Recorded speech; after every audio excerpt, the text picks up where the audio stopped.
why would somebody want this? For example, especially in this like questioning your core beliefs about how you engage with the world, who you are, what the world is. I can tell you a lot of reasons you wouldn't want it. Like you're not going to be right. There's going to be nothing to defend. It's definitely destabilizing for some people for a short period of time. Why you want it is because it's a tremendous amount of freedom. One of the exercises in our workshops is question the assumption. And you could say that this is an exercise. You could also say it's a lifestyle. You could also say it's kind of a personality type. There are just people who do that as that's just who they are. And and it's also really, really impactful. It seems really simple, but you can go infinitely deep with it. And there's a lot of different things that it can mean to do that. It can be really annoying, really abrasive, and it can also be really, really revealing. And might we even say enlightening? So I would. I'd love to do an episode on the topic of questioning the assumption.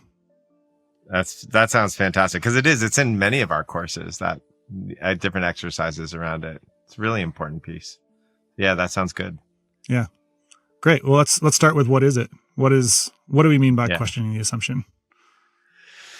Yeah, so in any statement that we make, any problem statement that we make, I'm slammed right now. I don't have enough money. I'm not enlightened. There are some assumptions in there that usually aren't questioned. We usually do is we go and try to solve the problem that's been announced instead of actually question the problem itself. And so, well, are you enlightened? Are you not enlightened? Is there you that gets enlightened? Is that how it works? Is enlightenment something that you achieve, or is enlightenment something that just happens?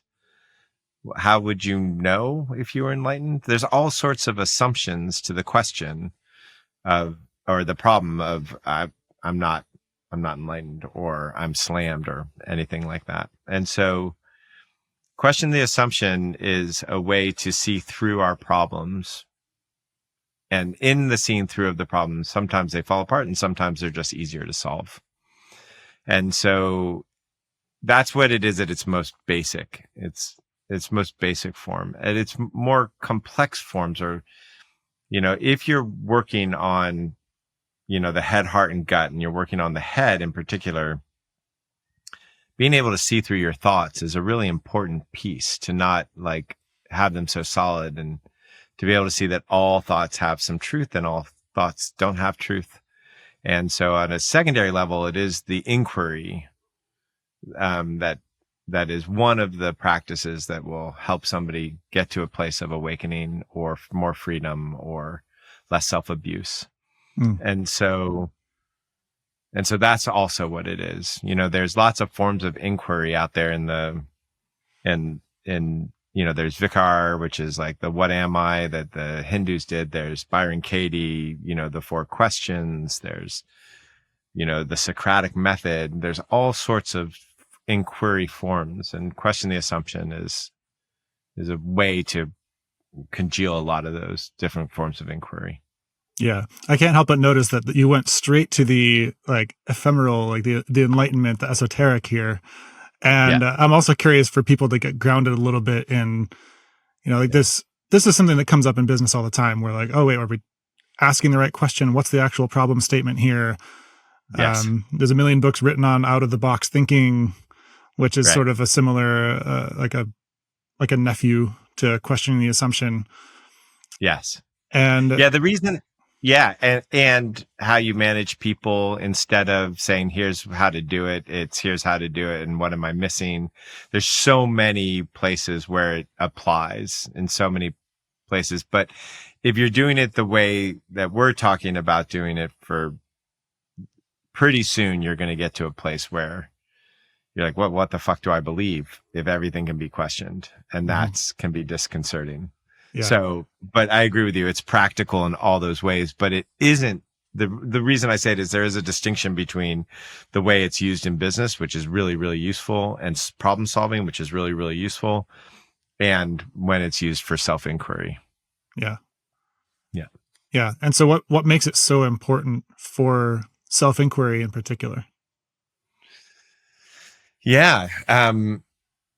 So if you are continually believing your thoughts, then there's really your identity just sticks in place, and it's very hard. So one of the ways is like, you hear it all the time. And I think in Buddhist reference, comparative thought, comparative mind is causes a lot of pain, which you can also see in the Stoics, which is this like comparative thought.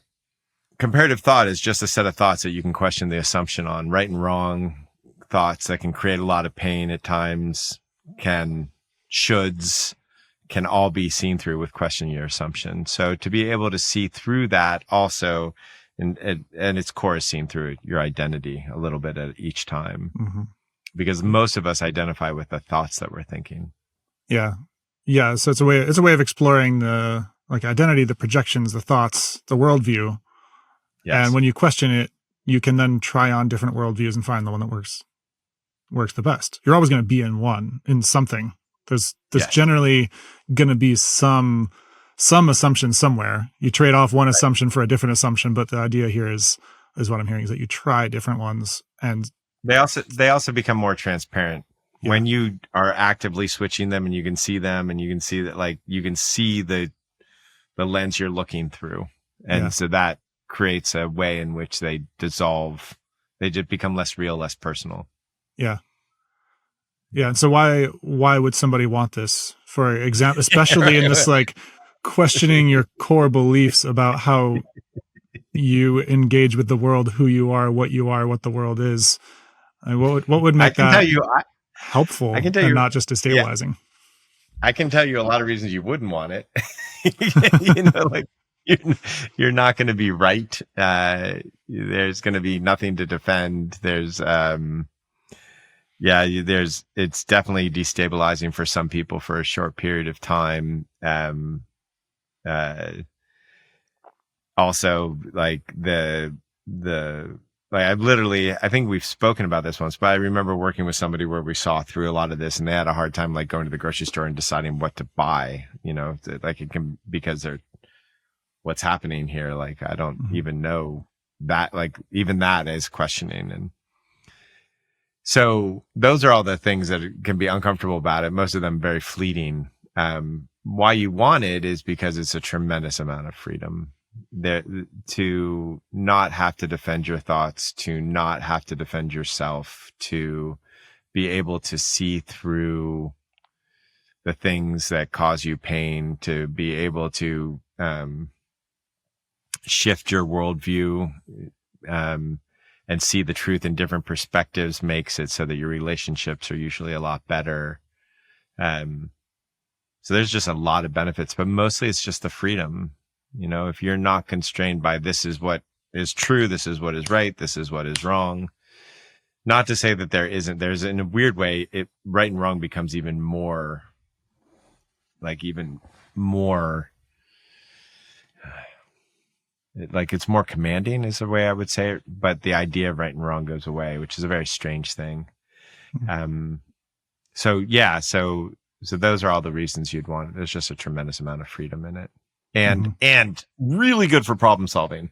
Like, if someone can say, you're totally full of shit, and you're like, yes, here's exactly how, boom, boom, boom, boom. And here's what I see, boom, boom, boom, boom. And what do you see? Like, it's so easy to problem solve when your thinking is flexible. Yeah. And one thing that I observe when people are questioning the assumption is, a lot of times there's certain assumptions that we're ready to see and we're ready to question, other ones that we're just not. And you can see this where a lot of times people will take on the identity of, like, oh, I am a questioner of the assumptions. I'm not going to take what, society tells me. I'm not going to take what the government tells me. I'm not going to take what the YouTubers, and I'm just going to take on a different, like, and that's just natural. I think when we start to actually question our assumptions, there's certain sacred cows that we're just not going to even see, that we're not looking at. And so we can kind of go on a journey of, questioning things that are low hanging fruit, that seem like they're getting us somewhere, but they're actually getting us deeper into a particular worldview. And I'm curious for your experience in working with this tool over the course of your life, what did you wrestle with, and how did you wrestle with it on that journey towards like finding the deeper assumptions to question and the sincerity to question the ones that are the most scary? Yeah, that's a great question. Wow. So I would say for my journey, I kind of avoided questioning the assumption in a weird way, because I saw a lot of people who were like naturally questioning the assumption. It was like, it was just them trying to prove themselves right. Right. So it just felt like there was a lot of, really, why is that? Like it was lawyering. There was like debate to be right, that kind of stuff. So it didn't appeal for a while. Then there was a part of it, Socratic questioning. Yeah, exactly. Yeah. Exactly. They were skeptical, and their questioning was a form of their skepticism. So, which is definitely not what we're talking about when we're talking questioning the assumption. And then I questioned, as you were said, like a questioning assumption because I'm not this or I'm not that.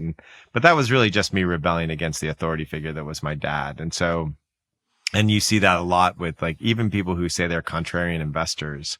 It's like, really? So tell me about your rebellion against your father who was an authority. Like it's almost always there. So that contrarianness is, it's also, and I discovered, it's where I found the tool, but I discovered the way that I was using it at that time was very much still being controlled by the system, because I was rebelling against something. So I couldn't see the truth in the thing itself. It was just to find the other way that was more right. It wasn't actually seeing the truth in both sides and the lack of truth in both sides. So then in my journey, it slowed down a bit, and I started to question my assumptions. At one time, I literally I think it was like a week and a half, I just questioned everything. I just questioned every assumption, and everything ended up to be this is and isn't. And it made me a little crazy, to be honest with you. It was definitely like, who, like, it felt like the ground got ripped out from underneath me. I didn't know it. Like, how do I make a fucking decision from this place if there's no clear right and wrong, and what the fuck's going on? And that was really destabilizing for me for a little bit. But I did it really hardcore. Just like I was merciless for like this week questioning everything. And then over time, as that integrated, what happened was the more that I saw through, I could see different perspectives. The more I saw through every perspective, the more it became crystal clear what I was supposed to be doing. And there's this phrase that I only learned recently, and it's a Tibetan Buddhist phrase, and it says, mind as wide as the sky, action as fine as barley flour, which is very fine, meaning basically your mind, the way I take it anyway, is that your mind can see everything, can see all the perspectives, and it's as wide as the sky. It's vast. There is no truth, or there's no right and wrong on that level. But the rest of your system, it is incredibly painful to act in a way that is not kind, not compassionate, not what we might call right, the right action.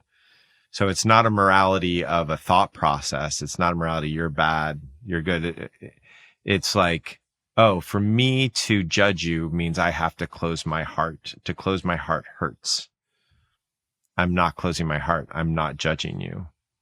And so, and in that, there's only one action for me to do, is keep my heart open. I can't do anything else. And so what was interesting is that as the thoughts dissipated, as I couldn't believe them anymore, as they fell apart and I could see through them, the reality of what was painful, the reality of a consciousness that didn't serve me, became so apparent, because I couldn't be distracted with a thought saying this is right or that's wrong or this person's right and it just became, all of a sudden, my behavior became far, far more moral, but not moral like a sense of morality. Moral as in like, it is painful to move away from myself, to leave my center, to do something like lie or you close my heart or be self-serving in a way that didn't consider other people. Doesn't mean I still can't act out of ignorance. That's something different, but still, so it's a very strange thing. And so that's what I meant earlier when I said on one level, right and wrong is completely gone in the head, but the action is very clearly it's very fine because you have no choice but to act in a way that is compassionate. Okay. So that's sort of answering already the kind of next question that I have, which is a question that I guess I had, but I still want to dig into a little bit more, which is how would somebody make decisions if they're questioning every assumption and they're just in this constant free fall? And then that kind of just branches off into the sub question of like, how do you know that you are actually questioning the assumptions and not just taking on an unquestioned identity of I'm the one with no thoughts. I don't believe in good or bad. I'm just going to chill here. And I would presume that a litmus test for that is, are you taking clear and precise action? Because if you're not, if you find yourself, Go ahead, please. Yeah, I imagine that one of the concerns of just questioning the assumption going all the way, hardcore mode, would be that no action would be taken. And it also seems like that would be one of the side effects of not really doing it all the way.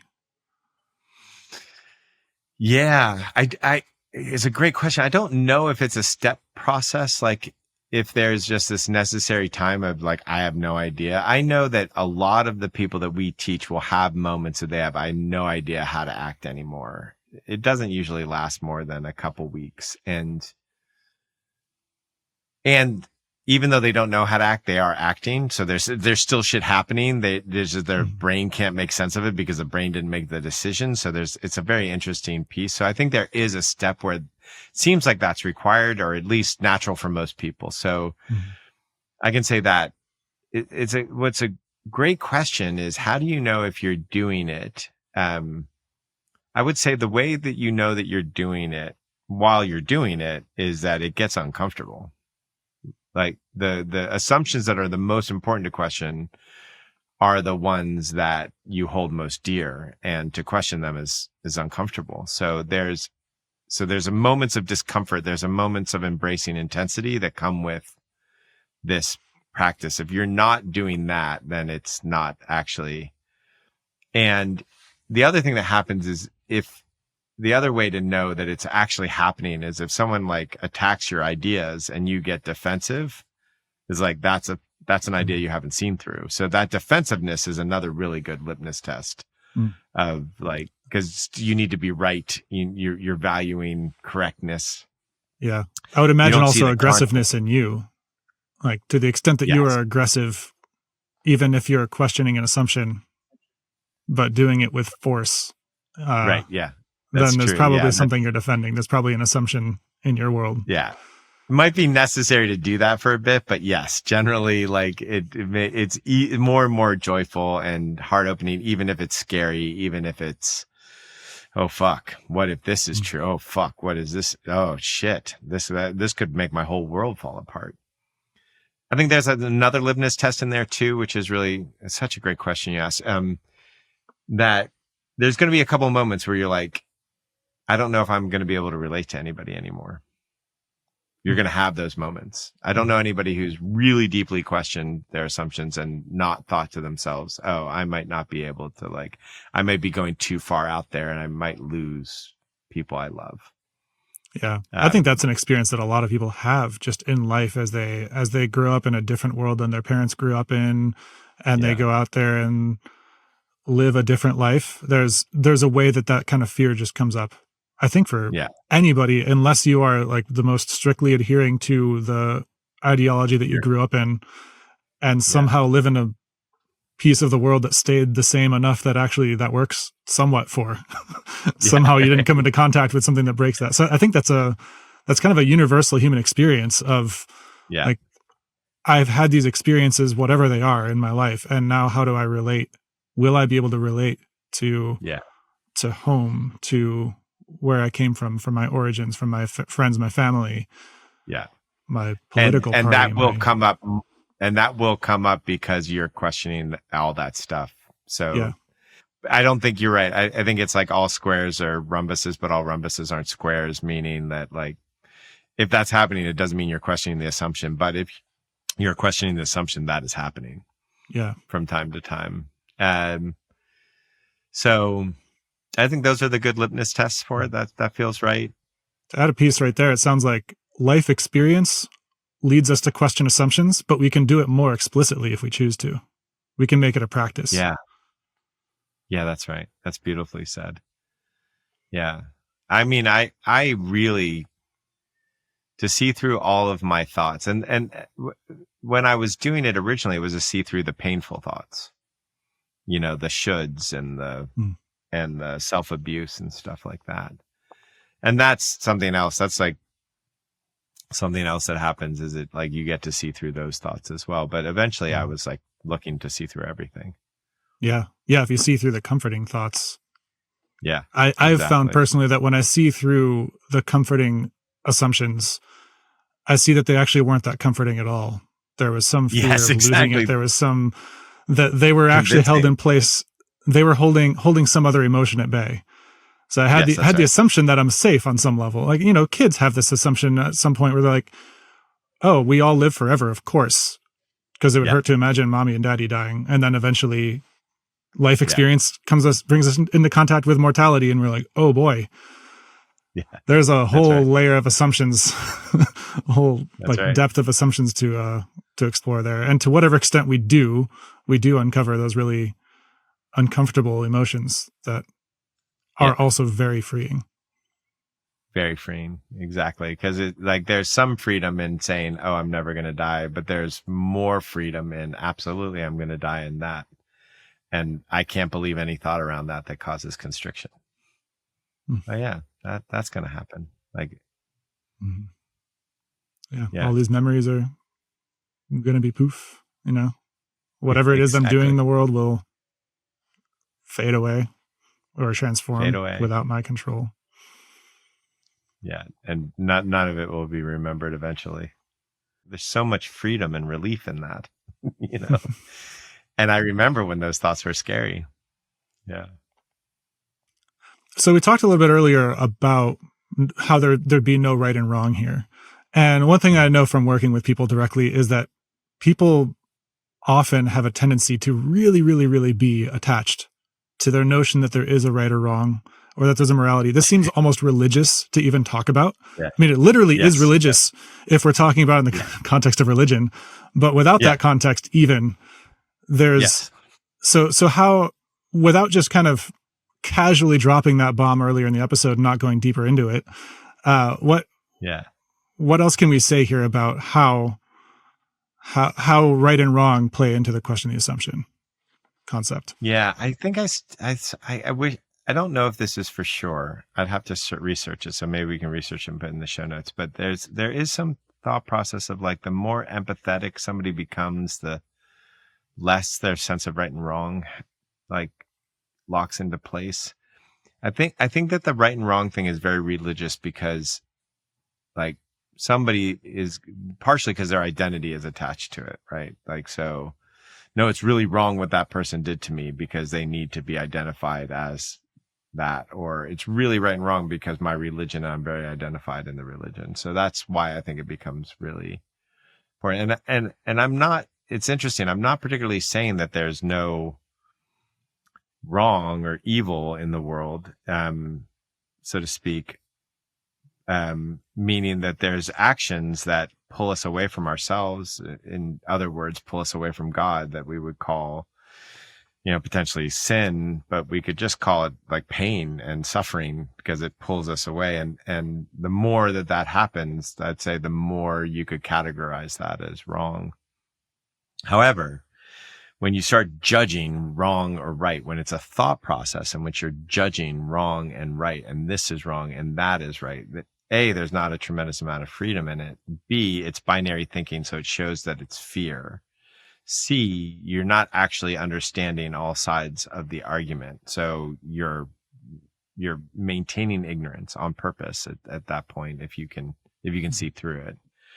So that all of that's happening, and it doesn't actually help you be more compassionate, right? So it doesn't even matter what religion you're looking at. There's like, we'll use Christianity, for instance, like how many times was Jesus considered wrong in the New Testament? It's like endless time. Like he hung out with hookers, like, like he did all these things that he was like, was hanging around lepers, and he shouldn't have been hanging around. Like, it's like so much stuff that he did that people got upset with because it was wrong. And so there is really no religious figure that isn't Gandhi, Martin Luther King. A lot of people said wrong.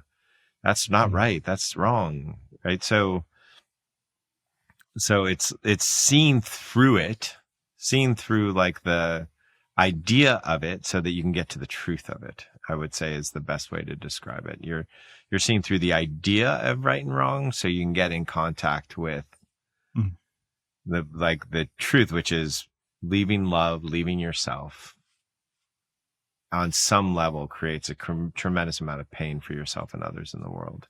And the more that we do that, the more likely it is going to be something that's painful, and the more likely it is people are going to call it wrong. Yeah. I like the framing of maintaining ignorance, because in whatever framework or worldview I'm in, if I see something that I'm about to do as wrong, and that's where I stop looking, then I also stop learning.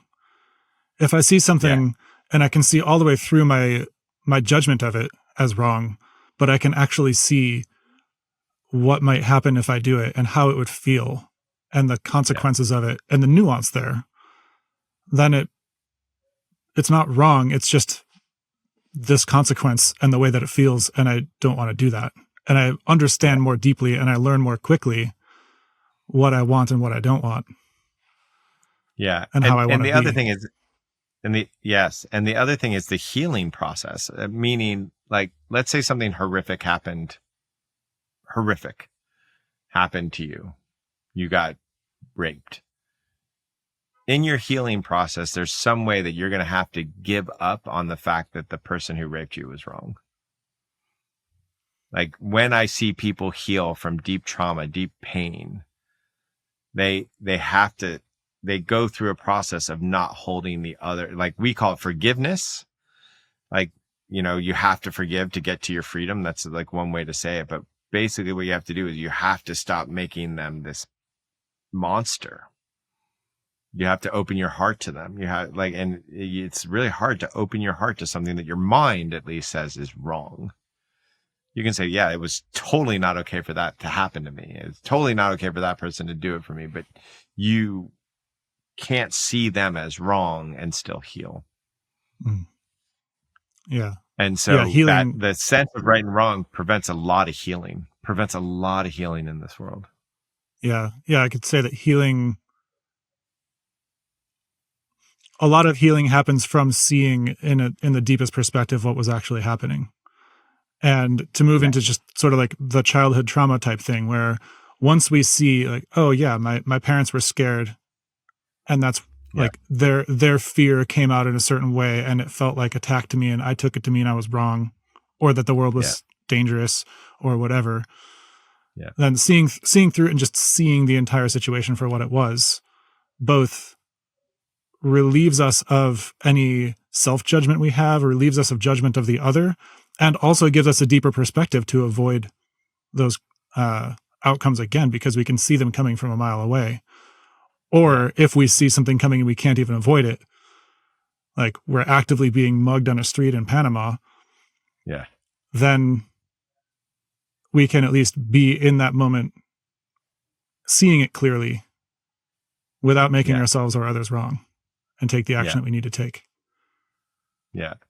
There's this, the other thing that the right and wrong, the other way to say it is like, they talk about like when atrocities have been done by people like in Hitler or Pol Pot or any of that kind of stuff. It's like they made the others, the people that they're oppressing, they made them into others. They're not humans. They're not people.